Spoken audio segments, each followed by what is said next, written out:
પરમાત્મા મારા તમારા ત્રિવિધ તાપોનું ઉપશમન કરે છે, એનો વિનાશ કરે છે.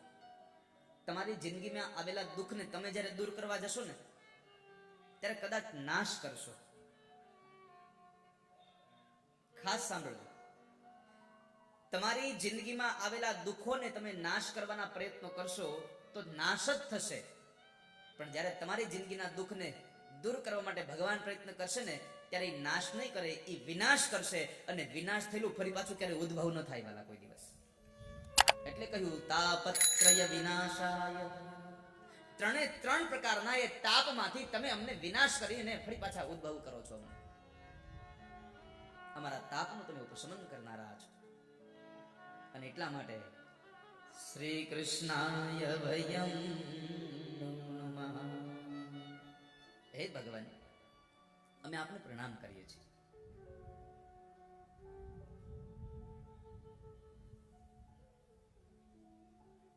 પરમાત્માની કથા મને તમને દુઃખને ભૂલાવનારી કથા છે. તુમ્હારે ભજન રામ કો પાવે, જન્મ જન્મ કે દુઃખ બિસરાવે. તમે જેટલી ઘડી કથામાં બેઠા હો ને એટલી ઘડી તમારું મન જો કથામાં લાગી જાય ને તો બધા દુઃખ ભૂલાઈ જાય. આપણું મન કથામાં લાગવું જોઈએ, બસ ભગવાનમાં લાગવું જોઈએ. તો એવા પરમાત્માને પ્રણામ કર્યા છે. અને આપણે આ ભારતીય સંસ્કૃતિમાં વંદન અને ચંદનનો બહુ મહિમા છે. હિન્દુના દીકરા હોઈએ તો કપાળમાં ચંદન હોવું જોઈએ, તિલક હોવું જોઈએ.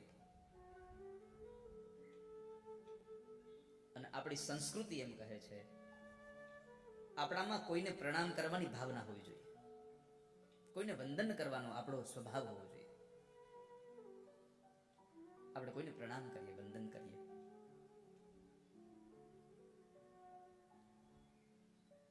અને વંદનમાં એટલી તાકાત છે કે સામે વાળા માણસને પીગળા વીજ દે. વંદનમાં બહુ તાકાત છે. પણ વંદન, પ્રણામ અને નમસ્કાર આ ત્રણ શબ્દો છે. વંદન, પ્રણામ અને નમસ્કાર આ ત્રણ શબ્દનો ભાવ એ છે. વંદન કરો ને ત્યારે તમારો ભાવ એ હોવો જોઈએ કે પ્રભુ, હું તમારી ભક્તિમાં, આ જગતમાં, મારા જીવનમાં હું સદૈવને માટે વફાદાર રહીશ. પરમાત્મા હું વફાદાર રહીશ. બીજો ભાવ, ભગવાન કોઈને પ્રણામ કરીએ આપણે તો પ્રણામની અંદર કહ્યું પ્રભુ, હું જીવનમાં પ્રામાણિક રહીશ.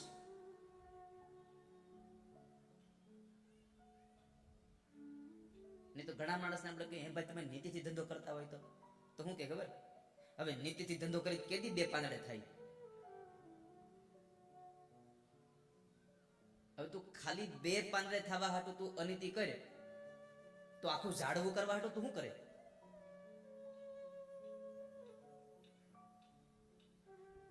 પ્રણામ કરતાની સાથે અંદરનો ભાવ છે ભગવાન હું પ્રામાણિક રહીશ. અને નમસ્કારનો ભાવ આવે ત્યારે ત્રીજો ભાવ છે ભગવાન હું ક્યારેય નમક હરામ નહીં બનું, મેં જેનું ખાધું છે એનું ક્યારેય ખરાબ નહીં કરું. આ ત્રણ ભાવો જગતના છે.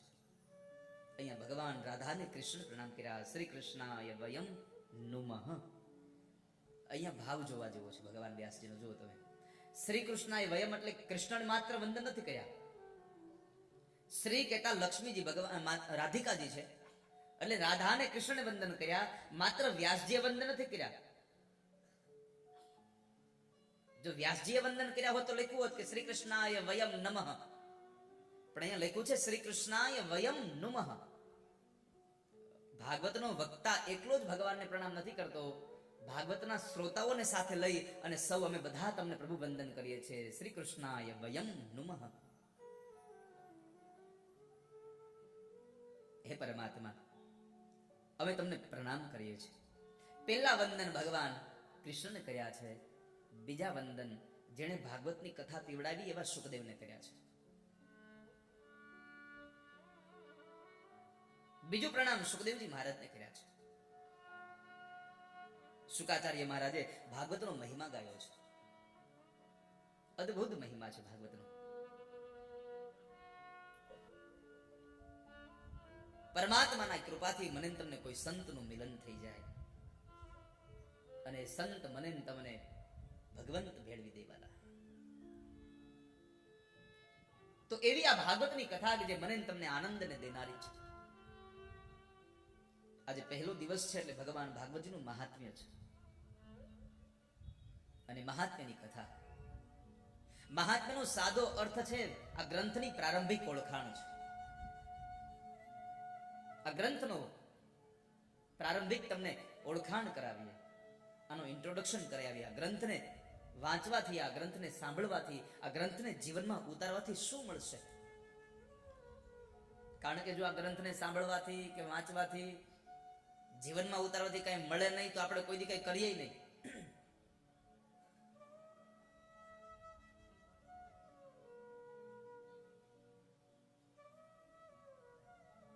હું ભરોસા સાથે એટલું કહી શકું કે જેટલા લોકો કથામાં આવે છે ને એને આ કથામાં બીજું કઈ મળે કે ન મળે, જેટલો સમય કથામાં બેસે છે ને એટલો સમય એને આનંદ બહુ મળશે. આ વાલા દુનિયામાં જેટલો સમય કથામાં બેસશે. હવે જેવો સમજો, તમે 2 કલાક 3 કલાક કથામાં બેહો અને તોય તમને આનંદ મળે, તો 3 કલાકની કથા જો તમારામાં બેહી જાય તમને આખી જિંદગી આનંદ મળે મારા વાલા. પણ મૂળ ઉપાધિ ન્યા છે કે આપણે કથામાં બેહી, કથા આપણે નથી બેહતી. આપણે ઉભા થાય એટલે બધું ખખેરી નહીં મૂકી જઈએ.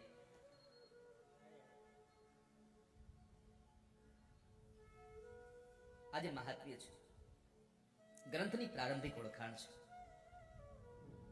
અને આ ભાગવતજીની ઓળખાણ ભાગવતજીમાં નથી આવી. પદ્મ પુરાણ અંતર્ગત એક 6 અધ્યાયનું મહાત્મ્ય છે અને પોતે જો પોતાના વખાણ કરે ને તો એ યોગ્ય નથી, તો એ આત્મશ્લાઘા કહેવાય. એટલે ભાગવતજીએ પોતાના વખાણ પોતાની જાતે ન કર્યા, પદ્મ પુરાણે કર્યા. બડા બડાઈ ના કરે, બડા ન બોલે બોલ, हीरा मुख से ना कहे, लाख हमारा मोल. હીરાની ભગવાન વ્યાસજી બોલ્યા છે, સચ્ચિદાનંદ રૂપાય વિશ્વોત્પત્યાદિ હેતવે તાપત્રય વિનાશાય શ્રી કૃષ્ણાય વયમ નમઃ. હે ભગવાન, આપ આનંદ સ્વરૂપ છો, સત ચિત અને આનંદ. સતનો ક્યાંય અભાવ નથી અને અસતનો કોઈ પ્રભાવ નથી વાલા. સત એ સત છે, સત એ શાશ્વત છે.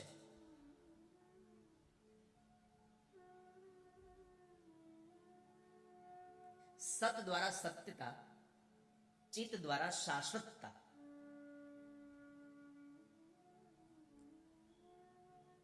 આ શ્લોકની અંદર પરમાત્માના 3 કાર્યોને પ્રણામ કર્યા છે, ભગવાનની વિભૂતિને પ્રણામ કર્યા છે.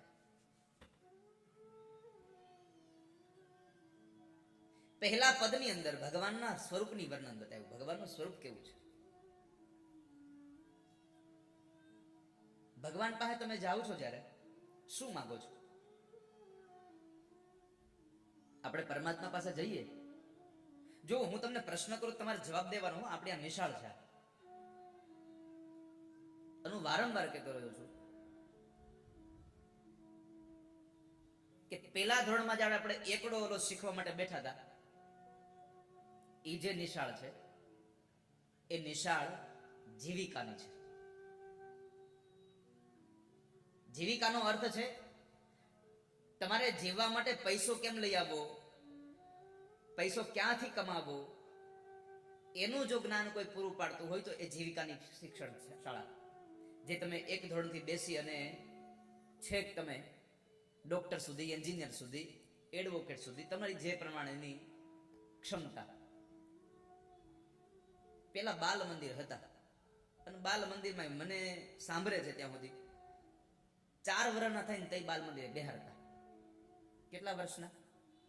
4 વર્ષના. અત્યારે 2.5 વર્ષનું ઓલું આટલું કમ ટબોડી હોય એને મોકલે નર્સરી. એને તો થોડુંક રમવા દો. ઘણા લોકો તેમ કે હવે 2 કલાક ઈ હાથ જોતા અમારે 2 કલાક તો શાંતિ. તોફાની કેવો છે કે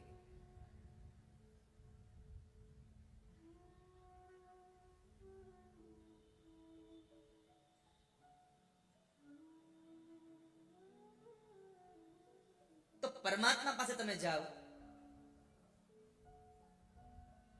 તો શું માગો? આપણે બીજી કોઈ વ્યાખ્યા ન કરતા એટલું કહીએ, હે ભગવાન સુખ દેજો. માગો છો ને? હા કે ના? સુખ માગીએ આપણે ભગવાન પાસે. મારે તમને કેવું છે કે તમે રોંગ જગ્યાએ જઈ રહ્યા છો. તમે ખોટું માગી રહ્યા છો. માગવું સુખ માગવું. પરમાત્મા પાસે સુખ ક્યારેય માગવું જ નહીં. એમાં કૃષ્ણ પાસે તો કોઈ દી સુખ ન માગવું.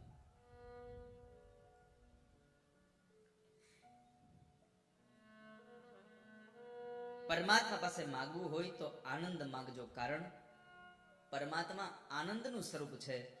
અને જે માણસ પાસે જે વસ્તુ હોય ને ઈ મગાય. મેડિકલની દુકાને જઈ અને ન કે 500 ગ્રામ ખાંડ આપો. જેની પાસે જે વસ્તુ છે એ વસ્તુની માંગણી કરાય. તો પરમાત્મા પાસે સુખ નથી, પરમાત્મા પાસે મજા નથી, પરમાત્મા પાસે આનંદ સમાયેલો છે. અને યાદ રાખજો, આ દુનિયામાં સુખ માંગશો તો દુઃખ એની પાછળ આવતું જ હશે.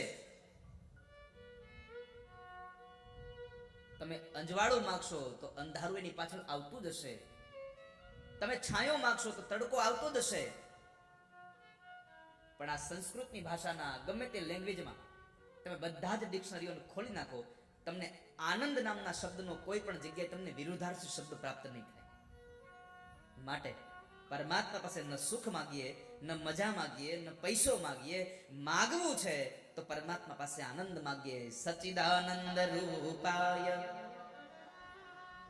હે ભગવાન, મારા જીવનમાં આનંદ આપજો. અને આજ પહેલા દિવસે કહું છું તમારા માટે ભગવાન ઠાકોરજીને કે હે ઠાકોરજી, આ જેટલા લોકો કથા સાંભળી અને જેટલા લોકોના મોઢા પર જેટલો આનંદ છે ને, આવો ને આવો આનંદ એના જીવનના છેલ્લા શ્વાસ સુધી તમે આપજો. આ લોકોને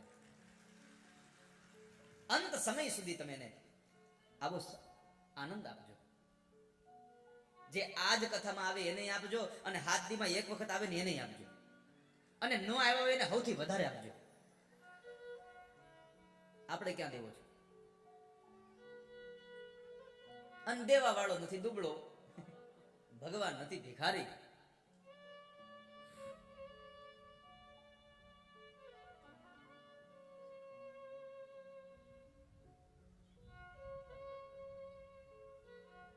ભગવાને તો બધું આપી દીધું છે વાલા. ભગવાન દેવા જ બેઠા છે.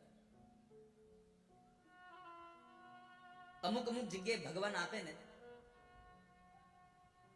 તો પરમાત્માને આનંદ થાય કે મેં આને ધનલક્ષ્મી આપીને મને આનંદ થયો, કે મેં એને આપેલી સંપદા એ યોગ્ય જગ્યાએ વાપરે તો છે.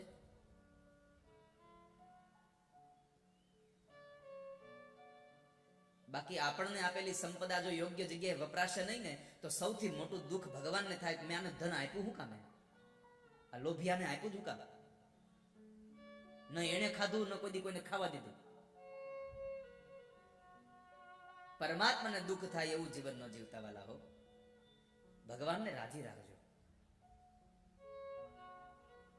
તો પરમાત્મા આનંદનું સ્વરૂપ છે, માટે પરમાત્મા પાસે આનંદ માગીએ.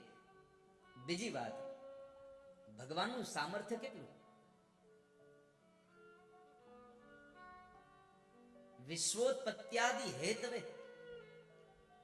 આખા જગતનું નિર્માણ કરે ભગવાન, એને ચલાવે, એનું પાલન એનું પોષણ કરે. આવડું મોટું સામર્થ્યના હાથમાં. એટલા માટે અમે કૃષ્ણ આપને વંદન કરીએ છીએ. યાદ રાખજો, એ આનંદનું સ્વરૂપ એટલે કે સ્વરૂપ સારું હોય, એની પાસે કામ કરવાની આવડત સારી હોય, એટલે કઈ માણા એને બોલાવે એવું જરૂરી નથી. ફરીવાર યાદ રાખજો, તમારું શરીરનું સ્વરૂપ સારું હોય, તમારી કામ કરવાની ક્ષમતા સારી હોય એટલે તમને કોઈ માણસ બોલાવે એવું નથી.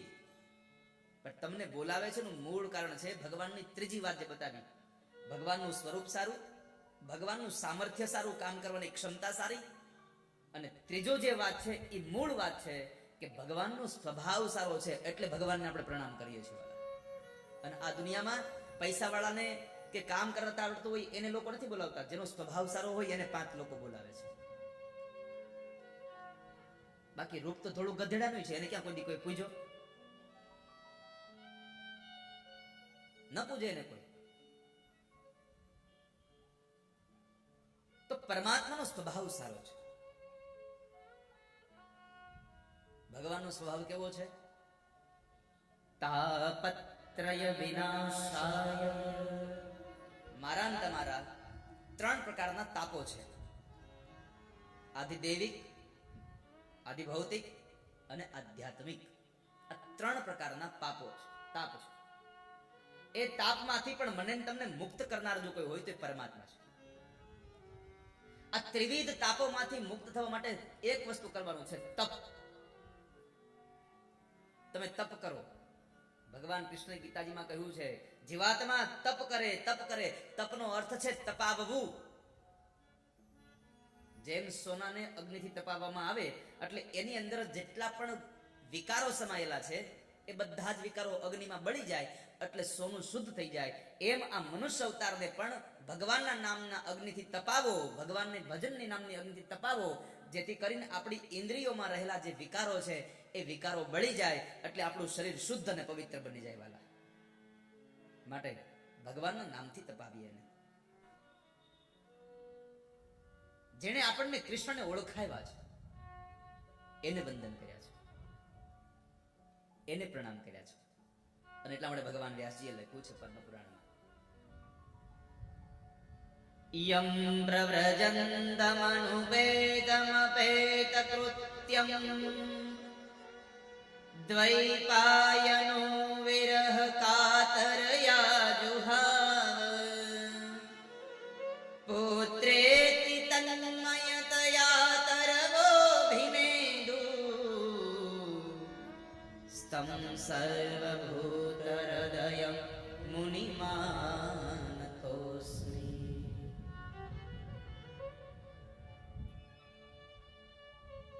સર્વભૂતોના હૃદયમાં રહેનારા અમે આપને પ્રણામ કરીએ છીએ.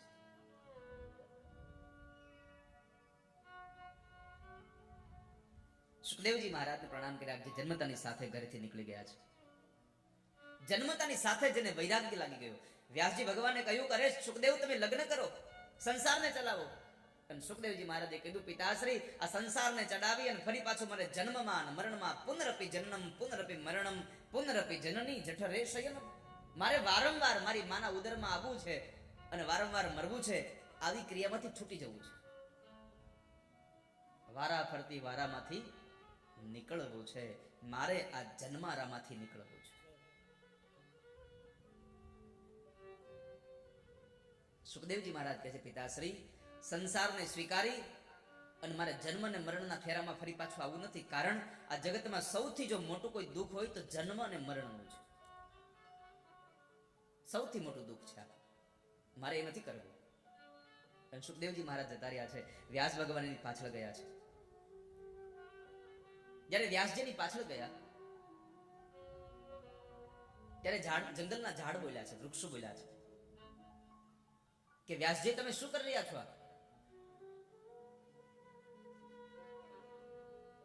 તમારો દીકરો તો જગતનું કલ્યાણ કરવા જઈ રહ્યો છે, એને પાછો ન વાળો. તમે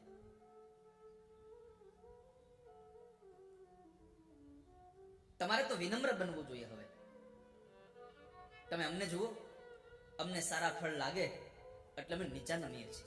અમને કોઈ પથ્થર માડી અને અમારા ફળને તોડે તોય અમે કશું કહેતા નથી અને ફળ આપી દઈએ છીએ. એમ તમારો દીકરો એ સુંદર ફળ છે, જગતને આનંદ આપનારો બનશે. તમે એની પાછળ જવાનું છોડી દો.